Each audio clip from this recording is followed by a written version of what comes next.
O tema do assédio moral tem sido objeto de reflexão profunda da doutrina e da jurisprudência. É um problema antiquíssimo, com um nome novo, e que merece ser objeto de um bom bate-papo. Olá, pessoal! Estamos aqui no Papeando com Pamplona, justamente discutindo o tema do assédio moral, com um dos mais importantes juslaboralistas brasileiros. Eu tenho aqui a honra de apresentar a vocês o professor José Augusto Rodrigues Pinto, que do alto dos seus 84 anos está aqui cada dia mais ativo, atuante e pensante sobre o tema, e produzindo. Professor, é um prazer enorme recebê-lo aqui. Rodolfo, o prazer é todo meu de falar com você e estar aqui com esta plateia jovem, debaixo dos meus 84 anos. Meus amigos, para falar desse tema, vamos conversar e, nesse ponto, conversar com um VT sensacional com a professora Petilda Vasques. Roda o VT. A questão do assédio moral nos dias atuais, primeiro deve ser reportado ao mundo do trabalho, o assédio moral no trabalho. Que eu, na minha fala, vou mostrar que se trata de violência moral, né? E na atualidade, essa atualidade também tem uma história. Então, faz parte da história de quem vive no trabalho nesse país o sofrimento de corpos sacrificados. Foi assim com os índios, foi assim com os escravos. E na atualidade, nós temos o desafio de decodificar essa violência, que por ser moral, diz respeito a um campo de subjetividade. Há uma invisibilidade no sofrimento moral, porque diz respeito a valores, a histórias, as crenças, as experiências que são subjetivas. Mas ela tem um desafio contemporâneo da maior importância, porque ele é ideológico.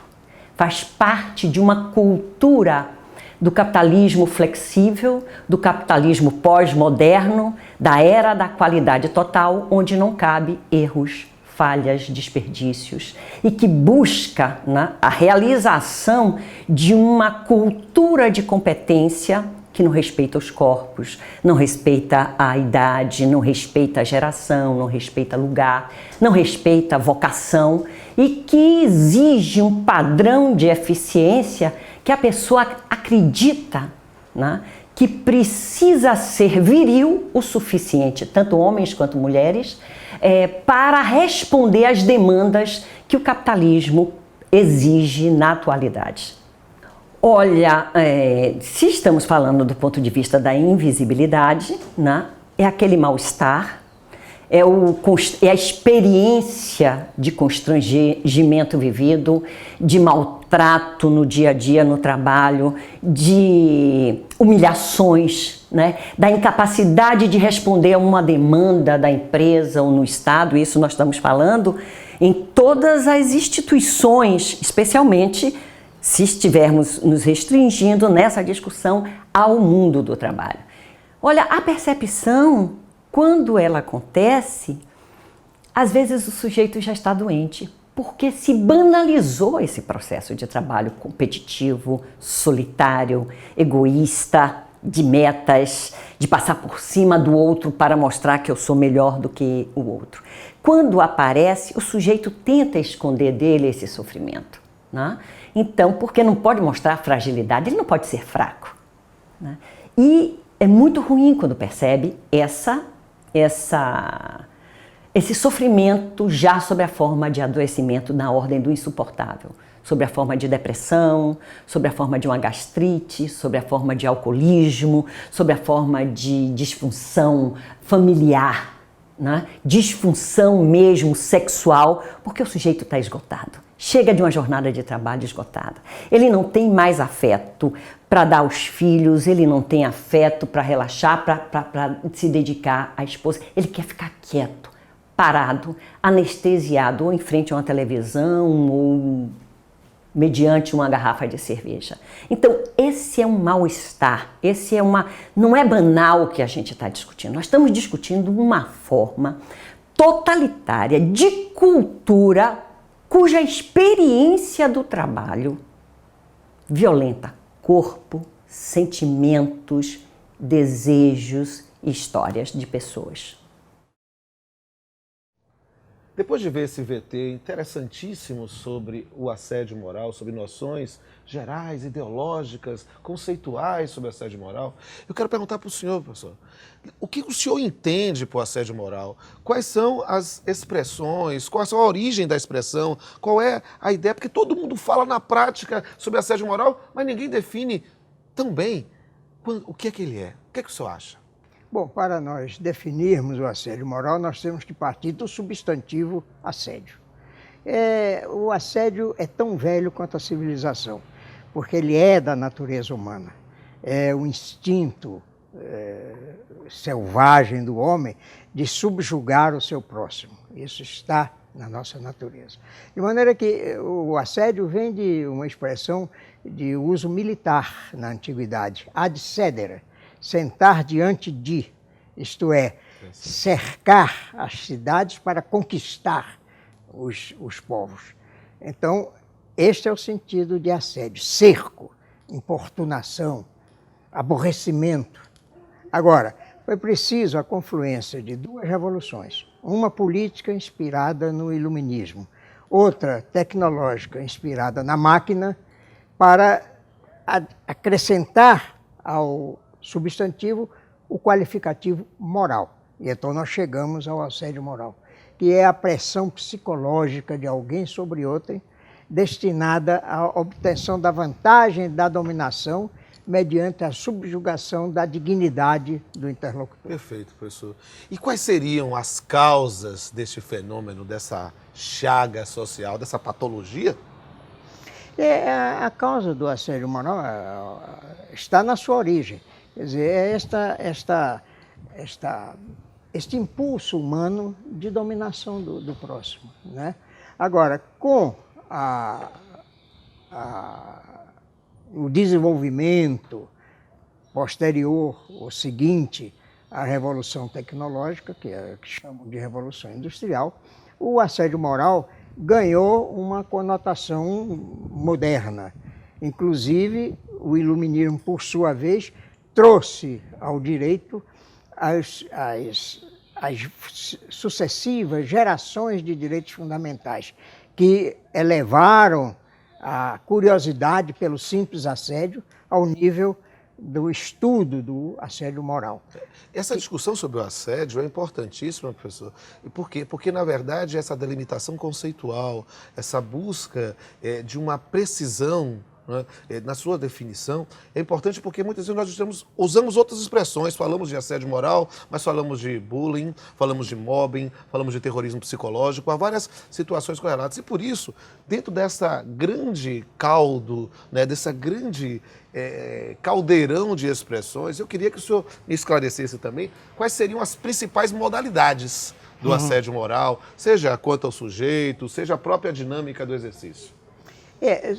Antes de chegarmos à resposta à sua pergunta, neste particular, é bom dizer que com o desenvolvimento da civilização moderna, sim, nós passamos a ver o assédio moral como uma manifestação preferencial, numa ambientação preferencial em dois ambientes, sim, o ambiente do trabalho, sim, e o ambiente familiar, que são justamente os ambientes que facilitam a tomada de posição superior de um sobre o outro, para satisfazer o seu desejo de mando. Agora, respondendo à sua pergunta, todas essas manifestações de assédio moral se podem resumir, quanto aos sujeitos, no assediador e no assediado. Certo. E quanto ao modo de exercício, no ambiente de trabalho, como no ambiente familiar, ele se pode manifestar sob forma vertical e horizontal. Na sua forma vertical, ele pode ser descendente ou ascendente, embora seja menos comum esse segundo tipo. O descendente, como o próprio nome está dizendo, é aquele que é exercido do superior para o inferior. O próprio de relação de subordinação. De subordinação. E o ascendente, embora menos usual, mas não raro, Sim. é aquele que pode ser exercido, ou que é exercido, do subordinado para o superior. É importante deixar isso claro, porque se a descendente é a mais comum, né, a ascendente, ela ocorre, eu vejo isso no serviço público, eu vejo isso na modalidade do bullying, na atividade educacional dos alunos contra o professor, ou dos professores contra o diretor. Então, há, nesse ponto, um caminho siga, professor. E nós ainda temos um terceiro modo de exercício, que é o assédio misto. Sim, claro. Quer dizer, em que há uma combinação. É atacado por todos os lados. O assediador não só é o superior, quer dizer, seria a forma ascendente, mas com o concurso de subordinados, que seria a forma descendente. Então, eles se conjugam para importunar, ou como se diz em assédio, para molestar a dignidade humana. E do ponto de vista do exercício, né, da dinâmica do exercício, essa atuação pode se dar, portanto, de várias formas, né, de cada lado. Mas eu queria lhe perguntar, professor, nessa parte final do nosso bate-papo, perguntar para o senhor. Nós não temos hoje uma lei geral sobre assédio moral, há projetos de lei. Nós temos leis específicas no ponto estatutário. A pergunta que não quer calar é: precisa, professor? Nós precisamos de uma lei específica para combater, ou que o arcabouço normativo que temos hoje já é suficiente? Olha, eu acho, Rodolfo, que nós temos leis demais. Perfeito. Né? Quer dizer, nós estamos nos notabilizando como uma ordem jurídica em que há um excesso de leis e uma escassez total de cumprimento das leis. O que nós precisamos é fazer cumprir as normas que nós criamos. Em termos de assédio moral, me parece que hoje o amplo conhecimento que se tem da sua inclusive, natureza interdisciplinar. E da eficácia direta dos direitos fundamentais. O assédio moral não interessa somente ao direito, nem ao direito do trabalho especificamente. Sim, claro. Ele hoje interessa e é conectado com os estudos de psicologia, de medicina, né, de sociologia. Claro. Enfim, há um conhecimento amplíssimo do assédio moral. Então, as construções doutrinárias e os estudos científicos em torno da matéria, me parece que já são suficientes para que o direito compreenda o assédio moral acima de sua normatização. Quer dizer, não vamos pôr o assédio moral acorrentado a normas, mas sim vamos flexibilizar a aplicação das normas à ampla casuística de situações de assédio moral. Professor, que honra, que prazer conversar com o senhor sobre assédio moral. Só que eu, como sempre digo, eu não posso restringir esse privilégio, esse prazer a mim. E eu tenho uma plateia aqui ávida a perguntar. E por isso eu pergunto logo. Alguém quer perguntar? Não, pelo amor de Deus, não me assedie. Meu nome é Ana Patrícia. Professor Rodrigues Pinto, eu gostaria de saber como é que se dá a responsabilidade civil no assédio moral? Ana Patrícia, no assédio moral em gênero, a responsabilidade civil é sempre do assediador. E ele irá responder não só pelo dano material que causar, mas sobretudo pelo dano moral. Mas eu considero sempre, porque eu sou trabalhista, né, a responsabilidade trabalhista. Porque ela é não só do assediador, mas sobretudo da empresa. É uma responsabilidade objetiva da empresa. E esta responsabilidade pode ser também subjetiva, se o assédio for provocado por preposto ou mesmo subordinado, alguém que esteja inserido no contexto da empresa. Essa pergunta é muito importante para pensar nos artigos 932, inciso 3º, e 933 do Código Civil, essa responsabilidade civil objetiva por um ato de terceiro. Olá, meu nome é Tauana Guimarães. Professor, eu gostaria de saber o que se entenderia por assédio moral organizacional? Tauana, o assédio moral organizacional pode ser entendido como resultado de um conjunto de normas, de procedimentos, de determinações de conduta dentro da empresa que causam constrangimento a toda a comunidade e não apenas a um empregado, como é comum na natureza individual do assédio. E a compreensão disso como uma própria ideologia empresarial, que é algo interessante e muito importante para ser combatido. Olá, professor Rodrigues Pinto. Meu nome é Elivaldo Filho. Eu gostaria de saber quais condutas configuram no dia a dia o assédio moral. Elivaldo, a casuística do assédio moral no dia a dia é infinita. Nós temos inúmeras situações de assédio, mas ela se dá habitualmente com a posição de apelidos jocosos ao empregado, a questão das metas, com a alusão à diferença de cor, com a alusão velada a problemas familiares, né? Com a crítica velada ou aberta ao desempenho do trabalhador e assim por diante. É uma casuística infinita, como eu costumo dizer que não há limites para a criatividade humana quando quer fraudar direitos. Em termos de maldade. Olá, professor. Meu nome é Juliana Costa. Eu queria perguntar como prevenir o assédio moral. Juliana, a prevenção ao assédio moral é hoje objeto de muitos estudos e levada à prática por muitas empresas responsáveis. Mas o modo mais eficiente de se prevenir o assédio moral é estabelecer uma convivência civilizada entre a comunidade operária, trabalhadora e a direção da empresa.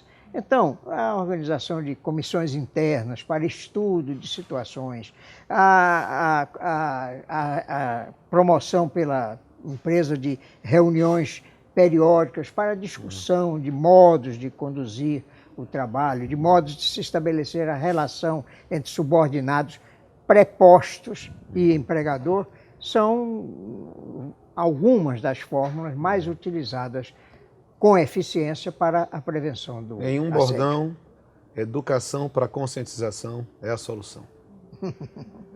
Olá, professor. Meu nome é Renato Barros. Eu gostaria de saber como se distinguir a figura do assédio moral das ditas figuras afins. Renato, eu diria de início que a distinção básica é a de gênero para espécie, porque afinal de contas em todas as figuras afins está embutido o assédio moral. E não é incomum que uma das figuras afins mais confundidas com assédio moral, que é o assédio sexual, termine em assédio moral quando há recusa do assediado, né? De maneira que uma outra distinção, um outro critério distintivo que se pode fazer é o da finalidade. As figuras afins têm um fim, um propósito determinado. O assédio moral tem um propósito amplo de aniquilação da dignidade do trabalhador, no caso trabalhista, ou do assediado em geral. Professor, eu quero agradecer imensamente. Nós poderíamos passar todo este programa e fazer vários outros programas só com o senhor discutindo esse tema que é sensacional. Mas eu tenho que encerrar e por isso, professor, eu quero fazer um brinde com o senhor, dizer que é um prazer recebê-lo. O senhor sabe da importância do senhor para a minha vida e a importância do senhor para todo o direito do trabalho brasileiro. Um prazer enorme e quero dizer que o senhor é sempre bem-vindo a esta casa. Eu lhe agradeço muito, Rodolfo. Você sabe que é sempre um prazer estar com você, mas eu quero agradecer, sobretudo, uma oportunidade que você me deu, do alto dos meus 84 anos, conviver com a vida que é a juventude. Muito obrigado. Obrigado, professor. E vamos encerrar com mais um momento de fundir o direito, a arte e a poesia.